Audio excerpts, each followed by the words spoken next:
എനിക്ക് ഓർമ്മ വെച്ച നാൾ തൊട്ട് തെക്കേപ്പറമ്പിനോട് ചേർന്ന് ആ ഒറ്റമുറി വീട്ടിലേക്ക് അമ്മയല്ലാതെ വേറെ ആരും പോകുന്നത് ഞാൻ കണ്ടിട്ടില്ല.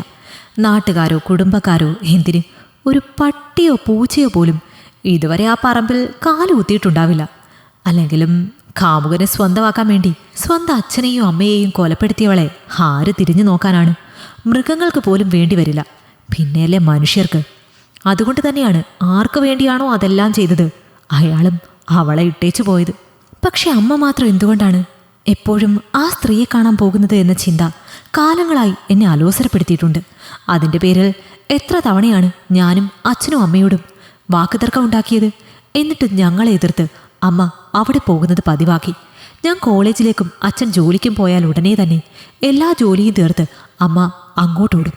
സന്ധ്യ കഴിഞ്ഞ് അച്ഛൻ വരാൻ നേരം മാത്രമാണ് അമ്മ പിന്നെ തിരികെ വരുന്നത്. ഒരു നാട് മുഴുവൻ വെറുക്കുന്ന, എല്ലാത്തിൽ നിന്നും അകറ്റി നിർത്തുന്ന ഒരാളെ എന്തിനാകും അമ്മ നിത്യസന്ദർശനം നടത്തുന്നത്? ചെറുപ്പം തൊട്ട് അവർ ഒന്നിച്ച് പഠിച്ചവരാണ് എന്ന് പണ്ടെന്നോ അച്ഛൻ പറഞ്ഞു കേട്ടിട്ടുണ്ട്. എങ്കിലും ജന്മം തന്നവരെ ഇല്ലായ്മ ചെയ്ത ഒരാളുമായി മനസ്സിൽ നന്മ മാത്രമുള്ള എൻ്റെ അമ്മയ്ക്ക് എങ്ങനെ കൂട്ടുകൂടാൻ കഴിയുന്നു? ചിന്തിക്കും തോറും അമ്മയോട് എനിക്ക് ദേഷ്യം കൂടി വന്നു. ഞാനിത് വീട്ടിൽ പ്രകടിപ്പിക്കാനും തുടങ്ങി. പക്ഷെ അതുകൊണ്ടൊന്നും തെക്കേപ്പറമ്പിലേക്കുള്ള അമ്മയുടെ സന്ദർശനത്തിന് യാതൊരു മാറ്റവും ഉണ്ടാക്കിയില്ല. അങ്ങോട്ടേക്കുള്ള പോക്ക് അമ്മ തുടർന്നുകൊണ്ടേയിരുന്നു. അങ്ങനെ ഇരിക്കെയാണ് മഴ തകർത്തു പെയ്യുന്ന ഒരു വൈകുന്നേരം അവരുടെ വീട്ടിൽ നിന്നും ഓടിക്കിതച്ച് അമ്മ വന്നത്. മഴ നനഞ്ഞ കുരുവിയെപ്പോലെ അമ്മ നിന്ന് വിറയ്ക്കുന്നുണ്ട്. കണ്ണിൽ നിറയെ എന്തിനെയോ പേടിച്ച പോലെ ഭയം തളം കെട്ടി നിൽക്കുന്നുണ്ട്. ഇത്ര വിറങ്ങലിച്ച മുഖമായിട്ട് അമ്മയെ ഞാൻ മുന്നേ എങ്ങും കണ്ടിട്ടേയില്ല. തകൃതിയിൽ ഓടി നടന്ന് നനഞ്ഞ വേഷമെല്ലാം മാറി അമ്മ എൻ്റെ മുന്നിൽ വന്ന് നിന്ന് കിതച്ചു. അമ്മു, നീയൊന്ന് പെട്ടെന്ന് ഡ്രസ്സ് മാറി കാറെടുത്ത് വന്നേ, നമുക്ക് എത്രയും പെട്ടെന്ന് ഹോസ്പിറ്റൽ വരെ ഒന്ന് പോകണം. ഒറ്റ ശ്വാസത്തിൽ അമ്മ ഇത് പറഞ്ഞപ്പോഴും എൻ്റെ ഉള്ളൊന്ന് കിടുങ്ങി. ദൈവമേ, എൻ്റെ അച്ഛനെന്തെങ്കിലും? ഞാൻ ചാടി എഴുന്നേറ്റു. എന്താ അമ്മ, എന്താ കാര്യം? എന്തിനാ ഹോസ്പിറ്റലിൽ പോണേ? എടീ, ഗീതയ്ക്ക് തീരെ വയ്യ. ഞാൻ ചെന്നപ്പോൾ തളർന്നു കിടക്കാണ് പാവം. ദേഹം മൊത്തം ചുട്ടുപൊള്ളുന്നുണ്ട്. എങ്ങനെയും അവളെ ഒന്ന് ഹോസ്പിറ്റലിൽ എത്തിച്ചില്ലെങ്കിൽ ആകെ പ്രശ്നമാകും. നീ ഒന്ന് പെട്ടെന്ന് കാറെടുത്ത് വാ.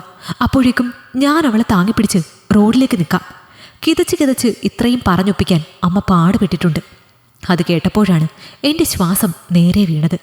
തെക്കേത്തൊടിയിലെ ആ യക്ഷിക്ക് പനി പിടിച്ചതാണ് കാര്യം. അതിനാണ് എൻ്റെ അമ്മ ഈ കിടന്ന് ഓടുന്നത് എന്ന് ഓർത്തപ്പോൾ എനിക്ക് ദേഷ്യം അരിച്ചു കയറി. കോപ്പ്, ആ തള്ളയ്ക്ക് വയ്യാത്തതിനാണോ അമ്മ ഈ കിടന്ന് വെപ്രാളപ്പെടുന്നത്? വെറുതെ മനുഷ്യനെ പേടിപ്പിക്കാൻ എൻ്റെ ഉള്ള ജീവൻ പോയി.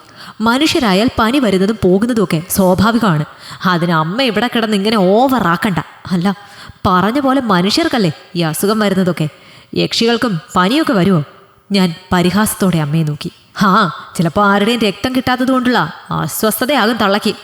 ഇതും പറഞ്ഞ് ഞാൻ ഉമ്മറത്തേക്ക് നടന്നു. അമ്മ പിറകെയും. അമ്മു, നീ എന്ത് വേണേലും പറഞ്ഞു, ഞാൻ കേട്ടോളാം. പക്ഷേ ഇപ്പം മോളന്ന് വാ. അമ്മ നിന്റെ കാല് പിടിക്കാം, ഇല്ലെങ്കിൽ അവൾ അവിടെ കിടന്ന് മരിക്കും. അമ്മയുടെ ശബ്ദം ഇടറുന്നുണ്ടായിരുന്നു. പക്ഷേ അതൊന്നും എൻ്റെ മനസ്സലിയിച്ചില്ല.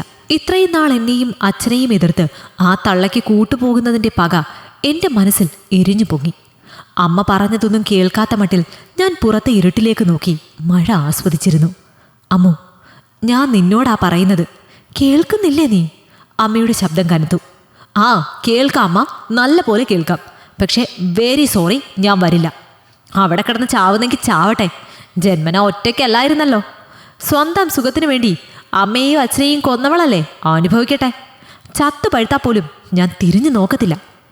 ഇനി അമ്മയ്ക്ക് അത്രയ്ക്ക് നിർബന്ധമാണേൽ ദേ ആ റോഡിലേക്ക് ഇറങ്ങിയാൽ വല്ല ടാക്സിയോ ഓട്ടോയോ കിട്ടും. അതിൽ കയറ്റി എങ്ങോട്ടായെന്ന് വെച്ചാൽ കൊണ്ടുപോകൂ. വിജനമായ റോഡിലേക്ക് കൈ ചൂണ്ടി ഞാനത് പറയുമ്പോഴും മഴ ഒരു തുള്ളി കുറഞ്ഞിട്ടില്ലായിരുന്നു. മുഖത്തടിച്ചതുപോലെയുള്ള എൻ്റെ മറുപടി കേട്ട് അന്താളിച്ച് നിൽക്കുകയാണ് അമ്മ. എന്നോടിനി പറഞ്ഞിട്ട് കാര്യമില്ലെന്ന് തോന്നിയിട്ടാകും കയ്യിൽ കിട്ടിയ കുടയുമെടുത്ത് അമ്മ റോഡിലേക്ക് ഇറങ്ങിയത്. തകർത്തു പെയ്യുന്ന മഴയിൽ ആ കുടയ്ക്കകത്തിരുന്നിട്ട് പോലും അമ്മ നനയുന്നുണ്ട്. എത്ര നേരം കാത്തിരുന്നിട്ടും ഒരു വാഹനവും ആ റോഡിലൂടെ കടന്നു പോയില്ല. പ്രതീക്ഷ നഷ്ടപ്പെട്ട അമ്മ തിരികെ വന്ന് ഉമ്മറപ്പടിയിൽ മഴയിലേക്ക് നോക്കിയിരുന്നു. പിന്നെ മുഖം പൊത്തി ഏങ്ങി കരയാൻ തുടങ്ങി. അത് കണ്ടതും ഞാനൊന്ന് ഞെട്ടി. അമ്മ കരയുന്നത് എനിക്ക് ആദ്യ അനുഭവമായിരുന്നു. അതുവരെ എൻ്റെ മനസ്സിലെറിഞ്ഞ പകയും ദേഷ്യവുമെല്ലാം ആ കണ്ണീരിൽ അലിഞ്ഞില്ലാതെയായി. ഞാൻ പതിയെ അമ്മയ്ക്ക് അടുത്തു പോയിരുന്നു. അമ്മ, ഞാൻ വരാം. പക്ഷേ ഞാനൊരു കാര്യം ചോദിച്ചാൽ അമ്മ സത്യം പറയണം. അത് കേട്ടതും അമ്മ തല ഉയർത്തി എന്നെ നോക്കി. അമ്മയുടെ ആരാ അവർ? കൂടെ പഠിച്ചവൾ എന്നതിനപ്പുറം എന്ത് ബന്ധമാണ് അമ്മയ്ക്ക് അവരോട്? കാമുകനു വേണ്ടി സ്വന്തം മാതാപിതാക്കളെ കൊന്നതിന് 12 കൊല്ലം ജയിലിൽ കിടന്ന ആളല്ലേ അവർ? അങ്ങനെ ഒരാളോട് എന്തിനാണ് അമ്മ കൂട്ടുകൂടുന്നത്? ഇതിനെല്ലാം അമ്മ എനിക്ക് ഉത്തരം താ. എനിക്കതറിയണം. എന്നിട്ട് ഞാൻ വരാം. ഞാൻ അമ്മയ്ക്കരികിലിരുന്നു. അമ്മ പതിയെ പറഞ്ഞു തുടങ്ങി. 1 മാസത്തെ വ്യത്യാസമാണ് ഞാനും ഗീതയും. ഇരുവീട്ടിൽ ജനിക്കുന്നത്. ഒരുമിച്ച് കളിച്ചും ഒരേ സ്കൂളിൽ ഒരേ ബെഞ്ചിലിരുന്ന് പഠിച്ചും ഞങ്ങൾ വളർന്നു. 2 ശരീരമാണെങ്കിലും ഒരൊറ്റ ആത്മാവ് പോലെയായിരുന്നു ഞങ്ങൾ. അവൾക്ക് കിട്ടുന്ന എന്തും അവൾ എനിക്ക് വേണ്ടി മാറ്റിവെക്കുമായിരുന്നു. ഞാൻ തിരിച്ചും. അങ്ങനെ ഇരിക്കെ അവൾക്ക് 10 വയസ്സുള്ളപ്പോഴാണ് അവളുടെ അച്ഛൻ ഒരപകടത്തിൽ മരിക്കുന്നത്. അതിനുശേഷം കുടുംബക്കാരുടെ നിർബന്ധം കൊണ്ട് അവളുടെ അമ്മ വീണ്ടും ഒരാളെ കല്യാണം കഴിച്ചു. പക്ഷെ വിധി പിന്നെയും അവളെ തോൽപ്പിച്ചുകൊണ്ടേയിരുന്നു. 3 വർഷങ്ങൾക്ക് ശേഷം അവൾക്ക് അമ്മയെ നഷ്ടമായി. രണ്ടാനച്ഛൻ്റെ കൂടെയായിരുന്നു പിന്നീട് അവൾ. സ്കൂൾ കാലം തൊട്ടേ അയാളുടെ കൊടിയ പീഡനങ്ങൾ സഹിച്ചാണ് അവൾ ദിവസങ്ങൾ ഉന്തിത്തള്ളി നീക്കിയത്. മദ്യപിച്ചു വരുന്ന അയാളുടെ അടിയേറ്റ് അവളുടെ കുഞ്ഞു ശരീരത്തിൽ മുറിപ്പാട് നിറഞ്ഞു. അതൊന്നും പക്ഷേ അവൾ ആരോടും പറഞ്ഞില്ല. അതിനിടയ്ക്ക് അയാൾ മറ്റൊരു സ്ത്രീയെ വിവാഹം കഴിച്ചു. പിന്നീട് വയസ്സറിയിച്ചതു മുതൽ അയാൾ അവളിൽ തൻ്റെ കാമം ശമിപ്പിക്കാൻ തുടങ്ങി. അതിന് ആ തള്ളയും കൂട്ടുനിന്നു. കള്ളിനും പണത്തിനും വേണ്ടി അവളെ അവർ 2 പേരും പലർക്കും കാഴ്ചവെച്ചു. ഒരിക്കൽ അവളുടെ വീട്ടിലേക്ക് ചെന്ന ഞാൻ കണ്ടത് 2 പേര് ചേർന്നവളെ പറഞ്ഞു മുഴുവിപ്പിക്കാതെ അമ്മ എന്നെ നോക്കി. കൊന്നത് തന്നെയാണ്, പക്ഷേ അവളല്ല, ഞാൻ. കേട്ടത് വിശ്വസിക്കാനാവാതെ ഞാൻ അമ്മയെ നോക്കി. സത്യ അമ്മു, ഞാനാ നിന്റെ സ്വന്തം അമ്മ. ദേ ഈ കൈകൊണ്ട് വിഷം ചേർത്ത കള്ള് അവർക്കൊഴിച്ചു കൊടുക്കുമ്പോൾ തൊട്ട് അവരുടെ അവസാന പിടച്ചിൽ വരെ അവളെ ഞാൻ മറ്റൊരു റൂമിൽ പൂട്ടിയിട്ടിരുന്നു. ഒടുക്ക എല്ലാ കുറ്റവും എനിക്ക് വേണ്ടി അവളെ ഏറ്റെടുത്തു. എന്നോട് ജീവിക്കണമെന്നും ഇതൊന്നും വേറെ ആരും അറിയരുതെന്നും പറഞ്ഞ് കാമുകനു വേണ്ടിയാണെന്ന കഥ മെനഞ്ഞെടുത്തതും അവൾ തന്നെയാണ്. നീ പറഞ്ഞില്ലേ അവൾ യക്ഷിയാണെന്ന്? എന്നാ കേട്ടോ, ആ യക്ഷിയുടെ ഔദാര്യമാണടി എൻ്റെയും നിൻ്റെയൊക്കെ ജീവിതം. അമ്മ ഒന്ന് നിർത്തി. ശേഷം എൻ്റെ കണ്ണിലേക്ക് നോക്കി. നീയല്ല, നിൻ്റെ അച്ഛനല്ല, ഈ നാടല്ല, ഈ ലോകം തന്നെ എതിർത്താലും എൻ്റെ ജീവനുള്ള കാലം അവളെ ഞാൻ ഉപേക്ഷിക്കില്ല. ഇത്രയും പറഞ്ഞ് അമ്മ വീണ്ടും മുഖം പൂഴ്ത്തി കരയാൻ തുടങ്ങി. എല്ലാം കേട്ട് കഴിഞ്ഞപ്പോൾ ഒരു മരവിപ്പായിരുന്നു എനിക്ക്.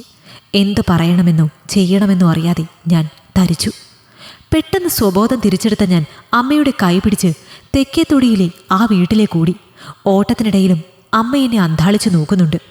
ആ പഴയ വീടിൻ്റെ വാതിൽ തള്ളിത്തുറന്ന് അകത്തേക്ക് കയറിയതും ആ ചുവരിലെ ഫോട്ടോകൾ കണ്ട് ഞാൻ തരിച്ചു നിന്നു. കുഞ്ഞുനാളിൽ അമ്മ എന്നെ എടുത്തു നിൽക്കുന്ന ഫോട്ടോയ്ക്ക് തൊട്ടടുത്തായി അവരുടെ ഫോട്ടോയും ഫ്രെയിം ചെയ്തു വെച്ചിരിക്കുന്നു.